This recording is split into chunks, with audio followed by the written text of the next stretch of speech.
But let's take a look right here at the first combination. It was that anterior chain squat focused lower body circuit. Starting off with this exercise, it's the alternating single leg box squat. Now look, if you're at a more advanced level, you're going to perform this from a lower box. If you have to do this at a more intermediate or beginner level, you can simply raise the box. Now again, this box can be anything. It could be a bed, it could be a couch, any surface that you can get yourself down to.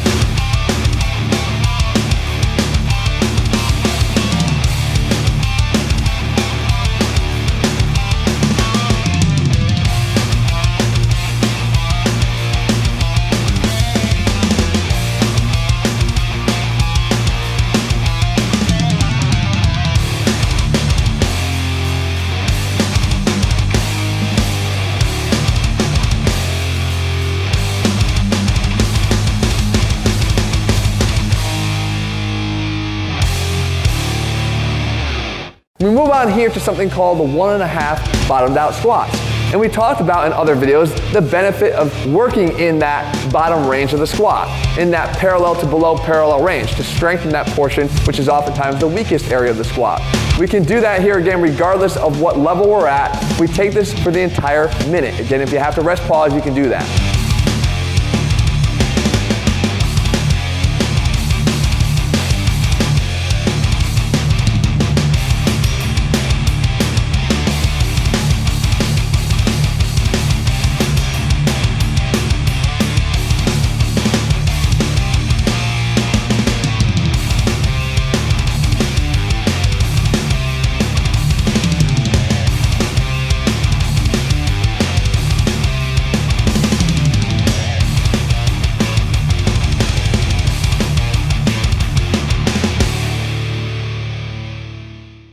From here we then go in and we finish out this circuit, which your legs will probably be pretty fried at this point, with a simple jump squat.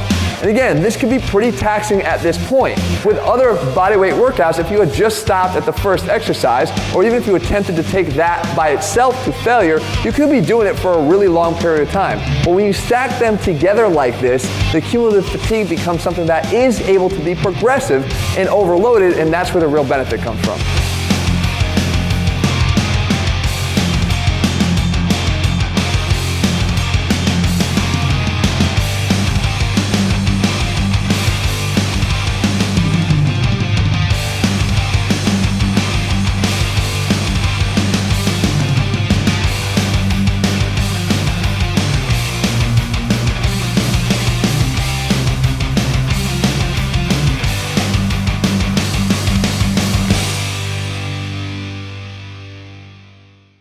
So after these exercises, again, there's no rest in between them, we go right into the next grouping. And in this case, it's our upper push.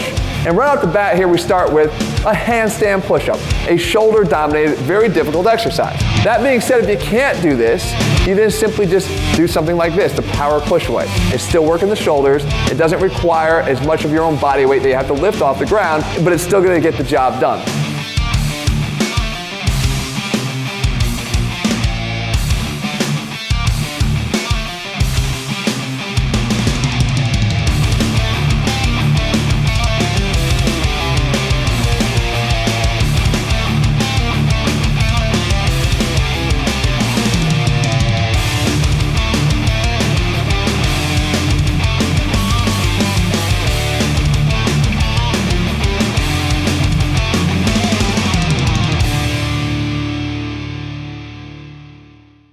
You move on from here to the next exercise, which is a rotational push-up, a little bit more of a chest bias.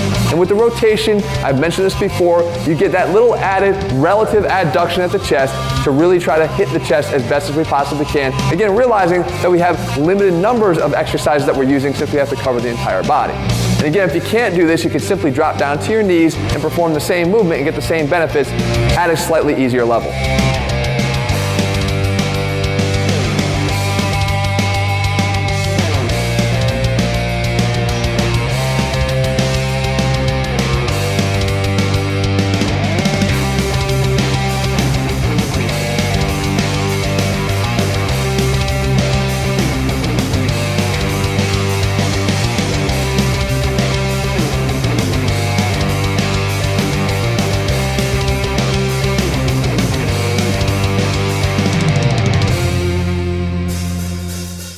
wrap it up here with a tricep exercise, this one called the COBRA push-up. And what we're going to do between workouts A and B is just hit the different positions of the long head of the triceps. This one would actually train the long head of the triceps in its more contracted position because you have that elbow straightened out with your arm closer to your body, into or close to extension behind your body.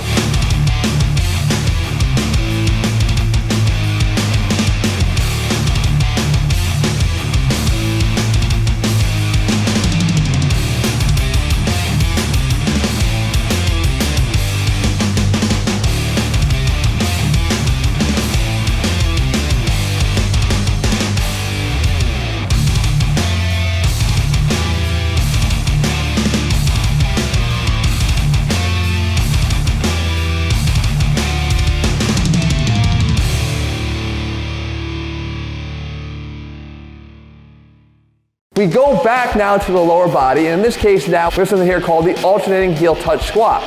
This one here is a posterior chain focused exercise. Just by leaning forward, you shift a lot of the focus on to the glutes to perform the exercise, and you're simply trying to go down, touch both hands to the outsides of your heels, and come back up. At a more beginner level, if you need a little bit of extra assistance, or even just a little bit of a balance assistance, you could do the kickstand variation, where you just have one foot out there, bearing maybe about 10 to 15% of your body weight.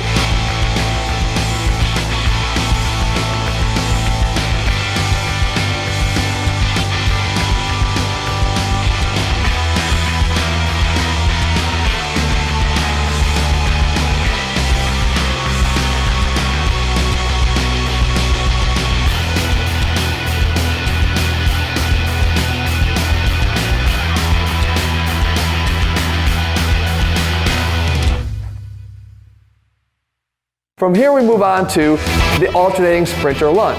Again, by simply leaning forward, we turn a regular lunge that's quad dominant into something that's more posterior chain glute dominant. You alternate back and forth. Both levels, of course, will be able to do this.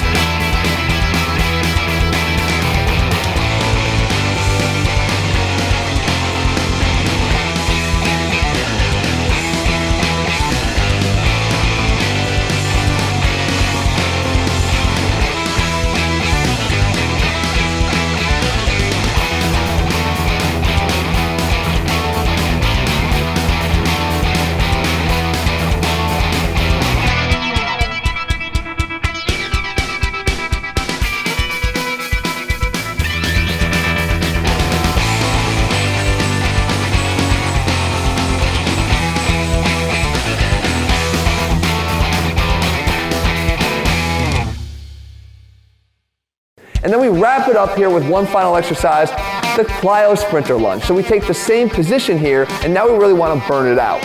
And we see if we can be more explosive. Stay low to the ground here where your glutes are maximally engaged.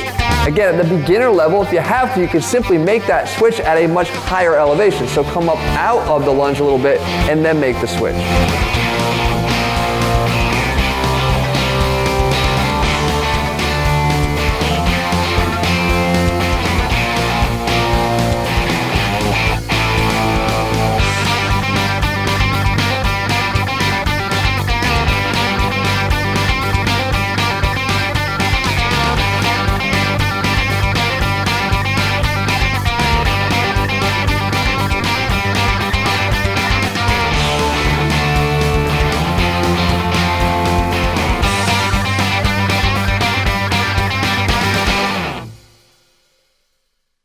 We go back to the upper body again, this time upper pull. And in this case, we start off with the pull-up, the classic pull exercise. And again, all you're required to have here is a single pull-up bar in your house to be able to get this done. If pull-ups are too challenging for you though, you could do this exercise instead. This is called a seated pull-up. And all you gotta do is just position your legs as you see me here and lean back. And I've just got literally a single dowel or broomstick across the top of either two couches or two chairs. Again, there's a home workout and there are no excuses.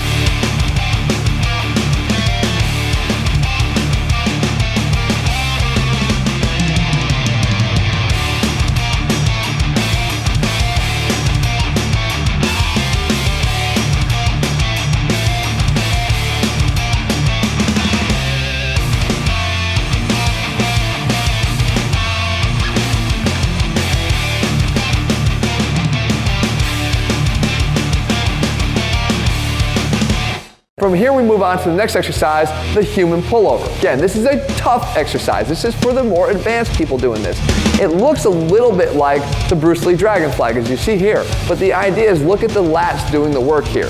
I'm actually trying to pull my body up, not by moving my knees towards my chest, but by pulling my arms into an immovable object. So whatever you're holding onto, the bottom of a couch, the bottom of a bed, whatever it is, you're trying to pull down as hard as you can, and that will actually get your body to rise. So don't think of it as trying to pull your abs up, but more pulling your arms down like a pullover. If you can't do this, the bodyweight equivalent of this is this sliding pull down. And you can see I'm on a sliding surface, a hardwood floor, a tile floor, and I'm just trying to pull my body back up to the top. Allow it to drift out, get that stretch in the lats, and pull back in.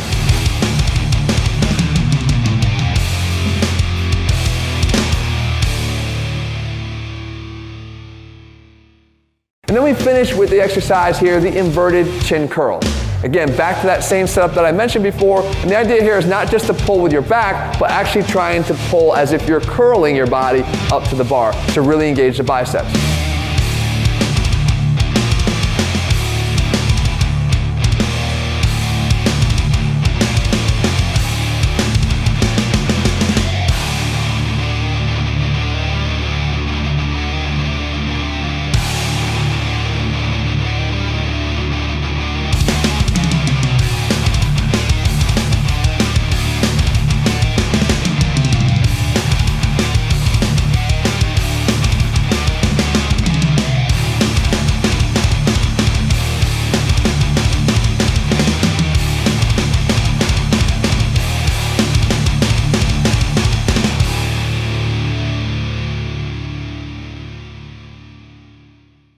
We finish out with our last two combinations here, the first of which is a core circuit. And the exercises that we choose here start at a lower ab exercise, this one the reverse corkscrew. And you can see here that we're not just getting that engagement of the lower abs, but we're also getting a little bit of bottom up rotation to get the obliques as well.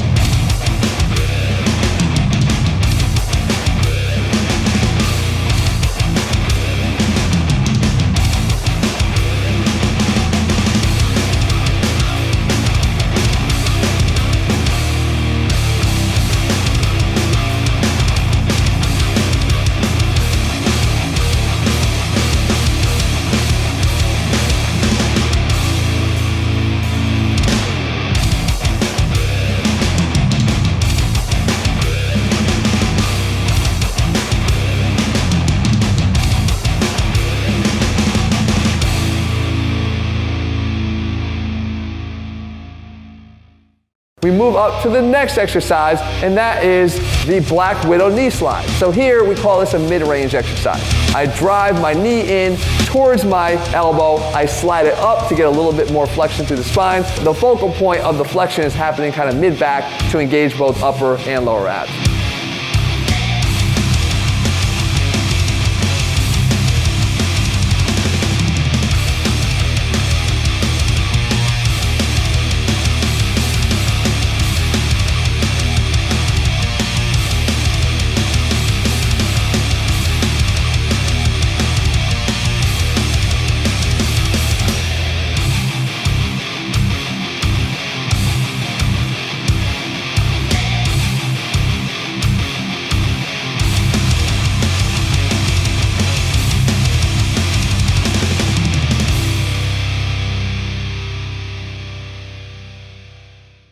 And then finally we wrap it up with our levitation crunch. Here the goal is just to elevate your scapula and your shoulder blades off the ground. Not to curl them up towards your knees, but literally to just lift them up off the ground as if you're trying to levitate them.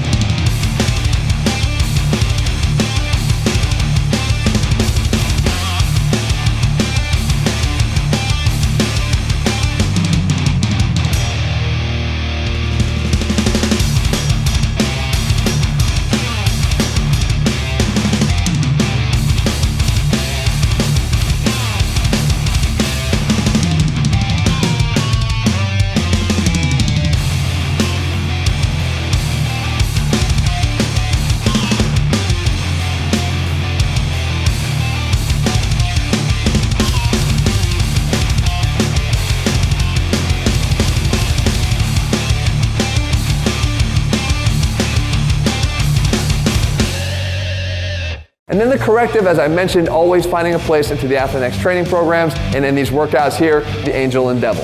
And that is something that seems so sweet and easy, but it's so damn hard. And it gets the entire posterior chain. I have to have my quads elevated off the ground so I engage the glutes, I engage the low back, and then this rotation of the arms is actually taking our shoulders through full rotation, working not only the rotator cuff, but also engaging the upper scap muscles and mid-back muscles as well, areas that tend to get neglected.